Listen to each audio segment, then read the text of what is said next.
Eu sou o professor Caio Salvino. Esse é o módulo 4 do curso de atualização e análises clínicas do Conselho Federal de Farmácia, o módulo de microbiologia clínica.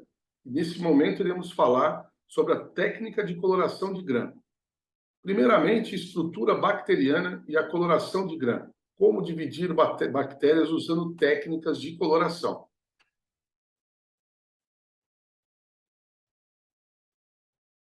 As bactérias, então, como dividir? Primeiro, pela forma. Segundo, pela presença de parede celular. Terceiro, pela cor. Então, pela forma, nós dividimos basicamente, principalmente em cocos, bacilos, vibriões, piroquetas, aqui com uma variação de cocobacilo ou bacilos pleomórficos, pela presença de parede celular, com e sem parede, e pela cor, gram-positivas e gram-negativas. Então, pela forma, nós temos variações, né? Cocobacilos, os diplococos, por exemplo. A observação depende de técnicas de microscopia. Pode ser, então, aqui, gram ou outras colorações, para que nós possamos, então, evidenciar a presença de bactérias em amostras clínicas. Então, nós temos aqui um quadrinho, né, mostrando os principais formatos. Então, nós temos lá no primeiro, basicamente, os cocos, né? Cocos, diplococos, aí vem as suas formações em pares, como o pneumococo, em cachos, como o estafilococo.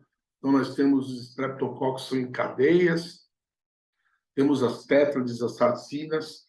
Nos bacilos, nós temos os cocobacilos, os bacilos, os diplobacilos, as paliçadas, os streptobacilos, são as conformações. E nós temos também algumas alterações de formato. Nós temos os víbrios, nós temos os piroquetas, nós temos as bactérias filamentosas e assim por diante.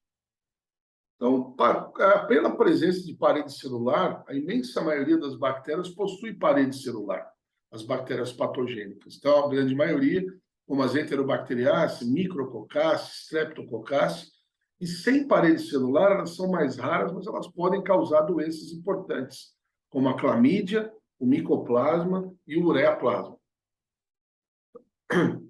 A divisão pela parede celular, então nós temos do lado esquerdo aqui a bactéria gram-positiva e do lado direito a gram-negativa. Reparem que a parede celular das gram-positivas é bem espessa e é externa, e da gram-negativa ela é estreita e ela é interna, estando entre duas membranas, a membrana externa e a membrana celular. E aqui no meio é um espaço que nós chamamos de espaço periplasmático.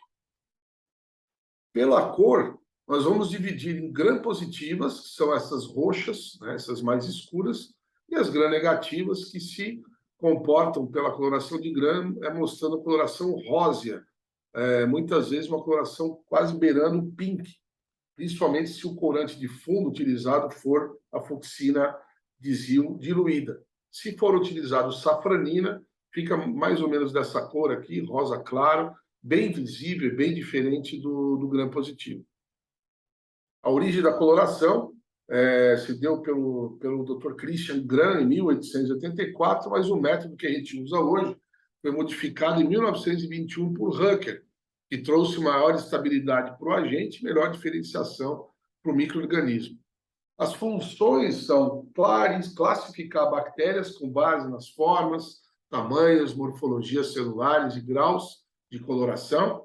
É um teste crítico para o diagnóstico presuntivo de agentes infecciosos e serve também para avaliar a qualidade da amostra. A gente olha, por exemplo, amostras de urina coradas pelo gram, a gente consegue definir se é uma amostra contaminada com conteúdo vaginal, se ela é uma amostra ótima para cultivo. Então, são maneiras também da gente qualificar a amostra.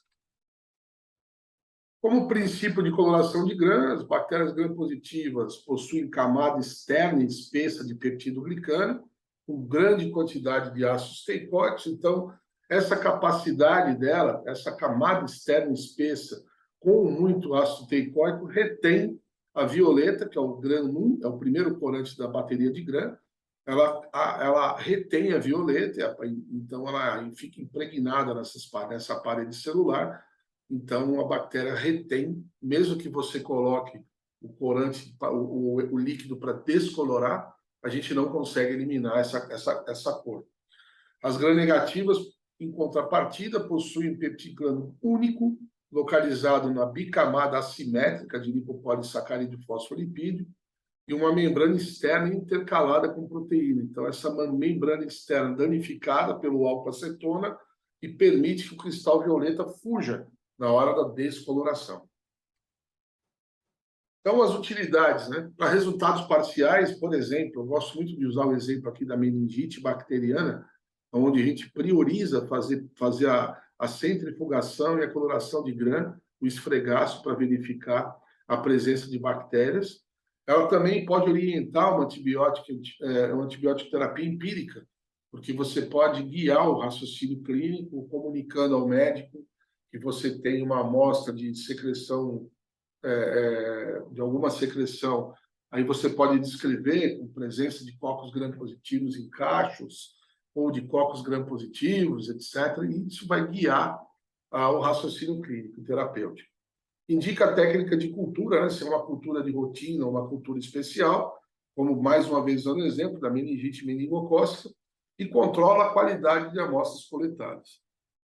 Bom, que amostras a gente usa para o GRAM?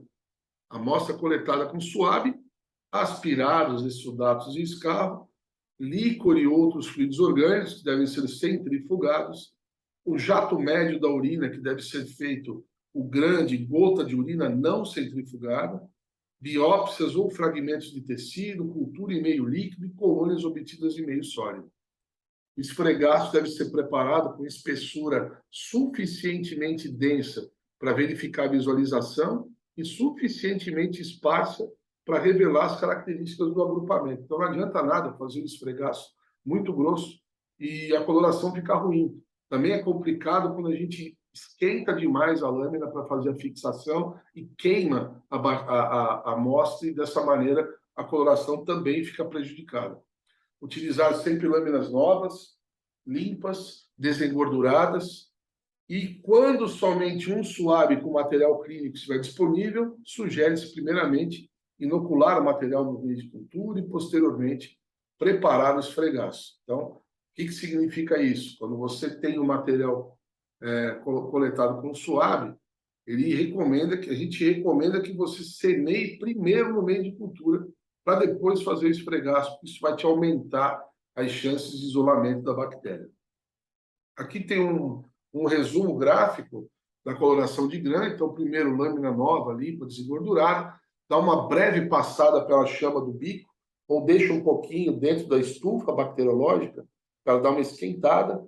Depois disso, marca essa lâmina com o lápis dermatográfico. Isso ajuda na hora de fazer a coloração, porque primeiro delimita o campo, depois não deixa escapar o corante. Então, após isso, coloca 50 microgramas de salina estéril, pega a bactéria ou a amostra que você quer fazer a análise e faz um esfregaço, né? Essa aqui é a representação de um grande colônia, mas se for a amostra com suave, você pode passar direto na placa, aliás, na lâmina. Depois dá uma aquecida para fixar o material, bem rápida, 2 a 3 passadas rápidas na chama, e, por fim, submeter a bateria de corantes conforme parte 2. Como é feito isso? Aqui é o método clássico, né? 1 minuto de grã violeta, de cristal violeta grã 1. Daí você despreza o excesso, pega o grã 2, que é a iodina, né? E também coloca 1 minuto, despreza o excesso. Depois disso, o grã 3, que é o descorante, né? Que é o álcool-acetona, nós vamos pingar nele até soltar todo o corante azul, lavar em água corrente, colocar o grã 4, né? 30 segundos, lavar, secar e efetuar a leitura. A leitura pode ser feita passando o óleo e olhando a 400 vezes de aumento para fazer uma análise grosseira, mas a maneira correta de fazer a leitura da bacterioscopia é com aumento de 1000 vezes em imersão, para que se avalie, então, para que se faça a busca ativa de bactérias na amostra, principalmente aquelas que podem ser patogênicas àquele sítio anatômico. Aqui é aquela lâmina mostrando os cocos gram-positivos e os bacilos gram-negativos. E nós podemos padronizar a leitura. Padronização da leitura é algo também bastante importante e que a gente pode acompanhar também dessa maneira. O volume do material é desconhecido, vale a quantificação, isso é importante. Quer dizer, quantificar o GRAM, até que ponto é bom fazer isso, né? E como deve ser feito. Como quantificar cadeia, agrupamento, é mesmo necessário? Vai mudar para o médico saber se o paciente tem ou quanto ele tem daquela bactéria na amostra, usando apenas um método de microscopia? A quantificação dos micro-organismos não ajuda na seleção ou dosagem de antibiótico. Então, a gente deve pensar se isso realmente é necessário. Caso contrário, só complementando aqui, nós temos aqueles famosos resultados cemitério, né? Que o laboratório libera em cruzes, uma cruz, duas cruzes, três cruzes aqui. A sugestão para a leitura de GRAM está presente no livro da Amy Leber, Clinical Microbiology Procedures Handbook, que é um livro publicado pela Sociedade Americana de Microbiologia.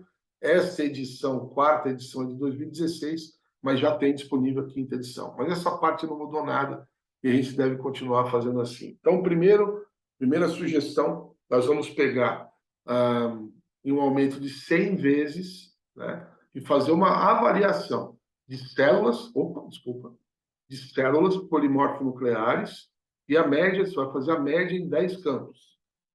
No aumento de 1000 vezes, vamos fazer o mesmo a bactérias e leveduras, a interpretação em aumento de 1000 vezes em imersão. Então, eu pego lá o aumento, né, meu aumento de 100, e fica a lâmina bem ampla, né, o campo bem amplo. Nós vamos analisar o número de células por campo. Tá? Então, se tiver 0 é negativo, se tiver raras ou se tiver menos de uma por campo em média. Então, eu conto 10 campos e digo, não, aqui tem menos que um por campo em média, então é raro. Se tem entre 1 e 9 é pouco, se tem entre 10 e 25, muito, mais que 25 numerosas. Né? Então, aqui eu prefiro, sinceramente, se é para fazer algum tipo de comentário, usar esse escrito, né? Negativo, raro, pouco, muito, numeroso. É a mesma coisa aqui para as bactérias e leveduras. Se eu tenho menos de uma por campo, raras, entre 1 e 5 poucas, entre 6 e 30 muitas, e mais de 30 numerosas.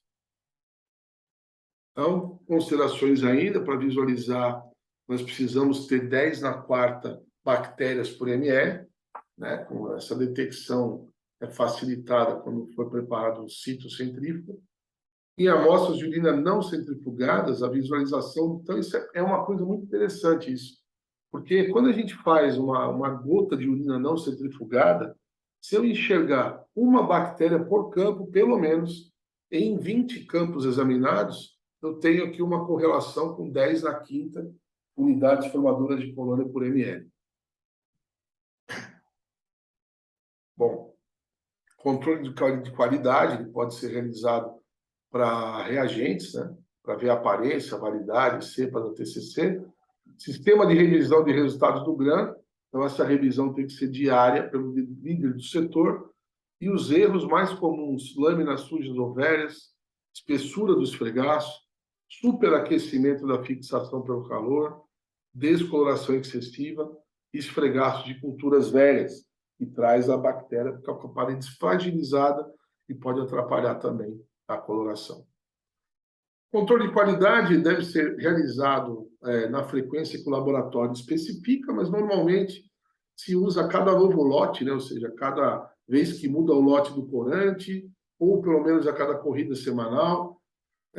Os reagentes devem ser verificados quanto à aparência, quanto à validade, e nós devemos utilizar, pelo menos, a Escherichia coli ATCC 25922 e o Staphylo aureus ATCC 25923, para fazer, então, a validação dos corantes e a verificação se esse corante está funcionando adequadamente. Aqui nós temos uma lâmina mostrando bacilos gram-negativos, né? Uma lâmina bem tranquila, bem fácil de interpretar. Aqui nós temos polimorfos nucleares com diplococos gram-negativos. Se for uma amostra de líquor, pode ser e deve ser meningite meningocócica, mas se for uma amostra de secreção uretral masculina, provavelmente se trata de gonorreia. Aqui uma amostra aqui mostrando polimorfos nucleares, cocos gram-positivos aos pares encapsulados, pouco de estáfilo. Isso aqui é pneumococo. Isso aqui é Streptococcus pneumoniae. Esse coco gram-positivo aos pares encapsulados, lanceolados nas bordas, são bem típicos de pneumococo. E nós temos uma levedura, né? Com as células epiteliais, bastante gram-negativo no fundo, e aqui, então, a pseudo-IFA. Então, nós temos leveduras e pseudo-IFAs. Pseudo-IFAs porque quando a cândida está na condição patológica, né, ela forma essas pseudo-IFAs, são muito características, importantes que a gente faça o relato. Mais pneumococo, né? Coco gram-positivo, aos pares, bem clara, bem fácil de enxergar agora as cápsulas dessas bactérias, né? Muito visíveis. Então, pessoal, era isso que nós tínhamos que falar aqui a respeito de coloração de Gram, e é óbvio que durante os capítulos que nós fomos seguir, falando sobre outros assuntos, nós iremos comentar também a respeito de bacterioscopias, a respeito de como você deve interpretar cada um dos resultados. Tá ok? Era isso. Muito obrigado e até o próximo módulo. Tchau, até lá.